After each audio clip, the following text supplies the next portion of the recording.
So, day two, I was doing some thinking as I was getting set up here for today's session. And after the first day, not too bad. No muscle soreness, anything like that. But as I was going through this session, I began to shift my focus um, as I was going through the training. And it reminded me of. One of so you know what, let me back up. So like why deadlift every day for 30 straight days? And I mean, depending on how this goes, I might continue deadlifting. Might take it to 60 days or 90 days. It just really just kind of see how it all turns out, right? So is it even physically possible to do this for 30 days? And what it reminded me of as I was going through this in this second session is the first principle of program design in the Strong First system, and that is the continuity of the training process, right? So maintaining that continuity, sticking to something, right? Seeing things to the end.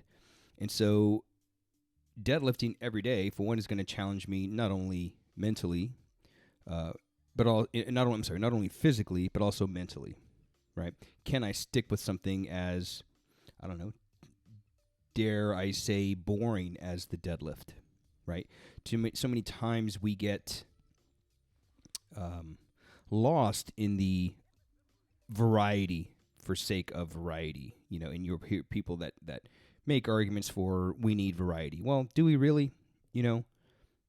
Sometimes variety for the sake of variety is just a distraction. And it takes a lot of focus, which I think many of us lack today with all the craziness that's going on in life. Many of us lack focus. And I think I referenced the book You Are Not Your Brain, where the doctors talk about in this book it was about neuroscience, and how they talk about the power is in the focus, and how focus is where your power lies. And I think many of us just don't focus very well. Again, a lot going on. Social media, the world exploding in 2020, kids, work, like you name it, right? There's just a lot of things pulling for our attention. And so focusing on one exercise, I believe is going to have a lot of carryover into my consistency into other areas of my life, which is why another reason why I decided to focus on deadlifting every day for 30 straight days and just kind of seeing what happens. Not only what is going to happen to me physically, because I'm pretty sure I know I'm definitely going to get stronger. I'm probably going to put on some muscle mass. But what's going to happen to me mentally when I don't feel like training, when I'm really sore and the little aches and pains, in a good way, aches and pains in terms of muscle soreness and whatnot. What's going to happen? Am I going to want to change for the sake of variety? Or am I going to maintain the continuity of training? So like you can see here, I'm working on some single leg deadlifts, and I'm mainly just using it as a warm-up, making sure I'm symmetrical, because, anytime you're following a bilateral training program, right, like a deadlift or, a regular squat program or double press program, it's easy to develop asymmetries along the way.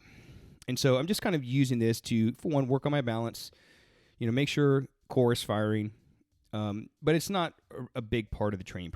I'm not including that volume in there, but it's maintaining the continuity of training, right? I use this analogy all the time when it comes to the continuity of the training process. I train jiu-jitsu. I've been doing jiu-jitsu for over 20 years. I've been a black belt for over 10 years. And so how do you get better at jiu-jitsu? You train jiu-jitsu, right? You don't switch sports. You don't go play golf one day. You don't, my golf swing is going to help improve my jiu-jitsu game. No, like you got to do jiu-jitsu in order to get better at jiu-jitsu. So how do you get better at deadlifting? By deadlifting. Not by doing all these assistance exercises, right? You got to focus on the skill set. Again, you're going to hear me say the word focus a lot. And so this challenge, there's many reasons why I decided to do this 30-day challenge. But really to challenge me mentally. see what would happen if I deadlifted for 30 days. And to maintain the continuity of the training process, to stay consistent, to really stay focused on one exercise, one goal, and that's it. So this is, I did a live Q&A, which I'll link here above in the top, right corner of the video, on effective minimalist training. I mean, you don't get more minimalist than just picking something up off the ground every single day, right? You start to create this groove, if you will. And so there's going to be a lot of skill practice, right? We hear the 10,000 hours concept, right? To master a skill, it takes 10,000 hours. So again, many reasons going into why I would want to do a deadlift program like this. But another big thing really stood out to me here as I'm heading into day 2. And why I decided to shift a particular focus of mine in the deadlift. So again, with all the craziness going on in life, we can't control our circumstances, right? We can't control the weather. We can't control pandemics. We can't control any of this stuff, right? The only two things that we can control in our life is our effort and our attitude, right? Our mindset, how we think, how we, the outlook that we have on life. So those are the only two things that you can control. And so deadlifting every day for 30 days, this is something that I have complete control over. The effort that I'm going to put into this, the focus that I'm going to be putting into this 30-day challenge. And so I was like, you know what? If those are the only two things that I can, I'm doing air quotes here, control, then in today's practice, I'm going to focus more on actual control. I'm not going to just pull the weights and then drop them to the floor like you would see in a traditional deadlift, right? Like if you've watched any of my deadlift videos for any amount of time, very common. You pull a heavy weight, and then you keep your hands on the bar, but then you pretty much drop the weights to the floor, right? So that way you can reset and get ready for your next pull. But today I'm shifting that focus to where I'm going to actively control the weights to the ground. Again, controlling only what I can control. And this is going to do several things, this active negative that you'll see me do here shortly. One, it's going to really groove my setup. It's going to essentially perfect every repetition. And you'll notice that I'm very meticulous with how I set up. Again, my focus. Doesn't matter if it's 135, doesn't matter if it's, 100 kilos, or 220, 225. Doesn't matter what the weight is. My focus is to make every set look the same. Okay? My focus is to make each setup look the same. Just because it's a lightweight, I shouldn't just, you hear the adage, just rip and grip, right? That's, in my opinion, that is, I would call that disrespecting the weight. The barbell is your training partner, which is, you heard me in the first episode, I talk about don't ever step over the barbell. As Americans, we lose the value of things. We lose, there's this, cultures is totally different, right? We don't appreciate certain things like other cultures do. I know this coming from my wife's Mexican family. They have just they're a very different set of values than we do as Americans. And so the Russians, if you go to a Russian gym and you step over the barbell, they'll throw you out of the gym because you're disrespecting the barbell. You don't ever step over the barbell because the barbell is your training partner, right? So imagine you and I are training partners. and you're laying on the ground, if I stepped over you, that'd be pretty rude, right? Standing over somebody, standing over something is a display of dominance, right? And you just don't do that to people. And so you never do that stepping over the barbell. And so you notice I'm very meticulous about my setup and just having complete control and making everything look repeatable, right?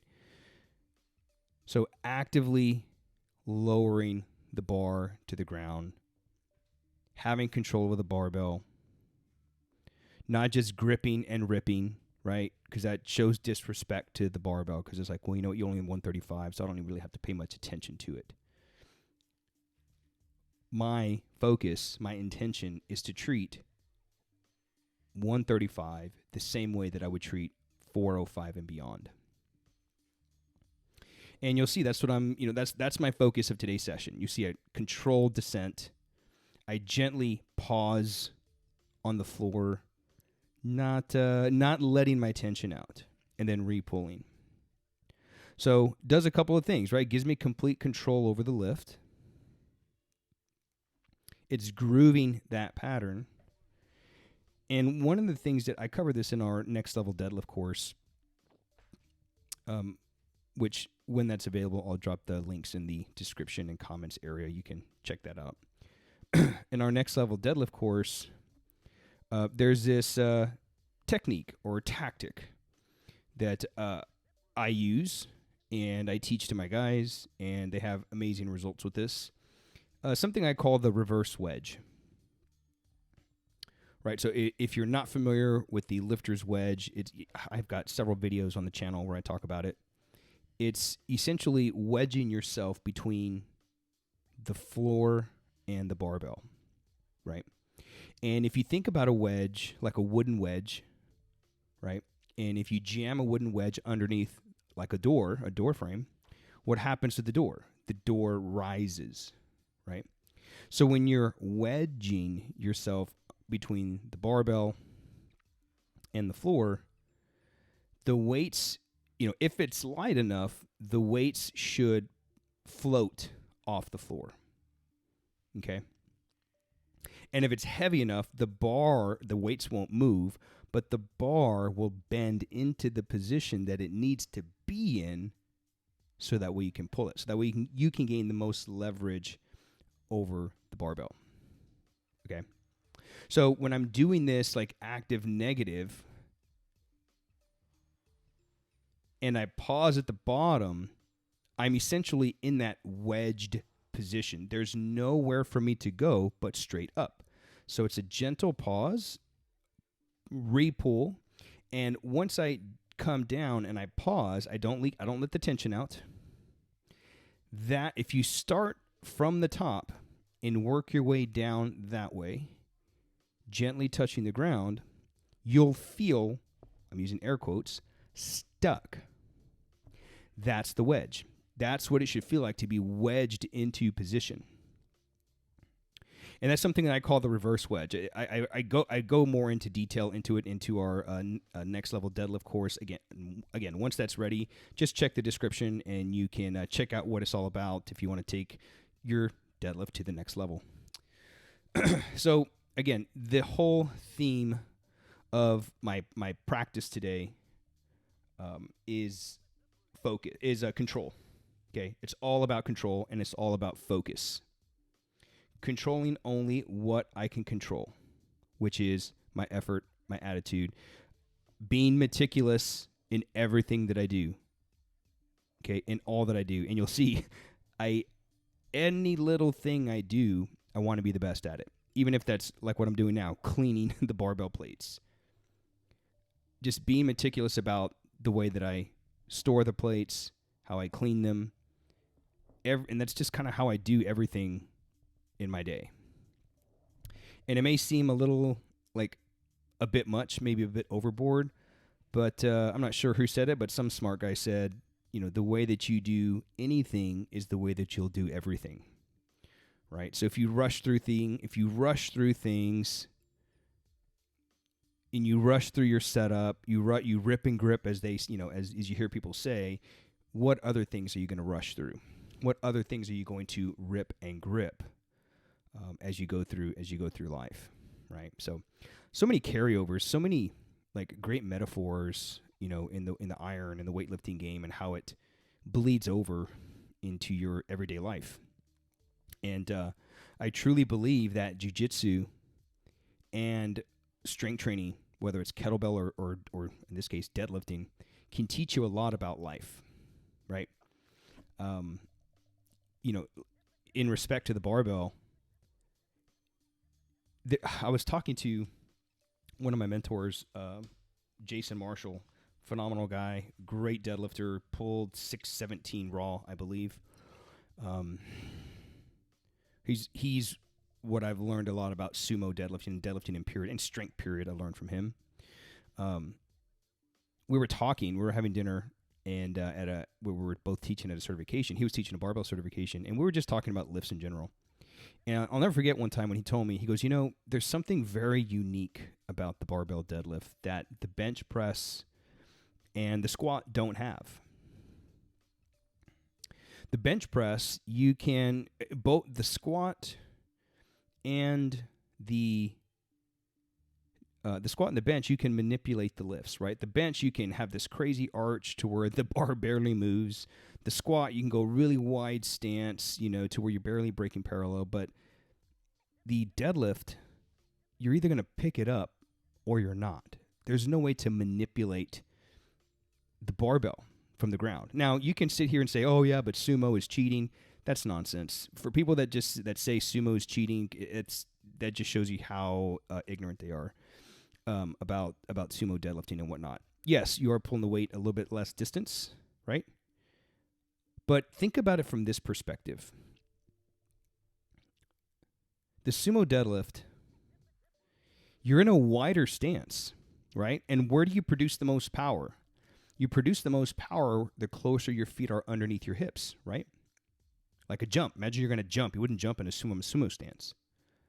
So in the sumo position, you're actually at a disadvantageous position because you actually produce less power. And you have to be more mobile and flexible. And then you have to be strong in that mobility and flexibility to be able to move weights like you see some of these guys moving. The Kaler Woolhams, the Jason Marshalls, the Jamal Browners, like to be that mobile and then strong in that flexibility, that there's a lot to say about that. Anywho, kind of going off on a tangent. So the way that you do anything is the way that you'll do everything, and which is your effort, right? And that's the one of the two things that you have 100% complete control over is your effort and your attitude. And that was my entire focus of today's practice, controlling only what I can control. And that's my effort, that's my attitude, and that is being meticulous in everything that I do, self-mastery in everything that I do. So that's all I got, man. I appreciate you checking out day 2 of 30 Days to Deadlifting. And if you need additional resources, if you're looking for a guide, if you're just getting into the barbell game, you're wanting to learn how to deadlift, doesn't matter if you're trying to learn conventional deadlift, sumo deadlift, doesn't matter, because what I teach, the way that I teach the barbell and the deadlift is all principle based. So you don't have to, you could deadlift sumo, you can deadlift conventional, because the way that we teach it through the Strong First system is all principle focused. If you're getting into this and you want to learn how to deadlift better, because that's where it starts. Yes, volume is the king to get stronger, but volume is useless if you don't know how to deadlift. And so the moment I switched my focus to getting more skilled, the game changed. So if you need a free guide, check out our Deadlift Blueprint, and I'll see you on the next episode. Peace.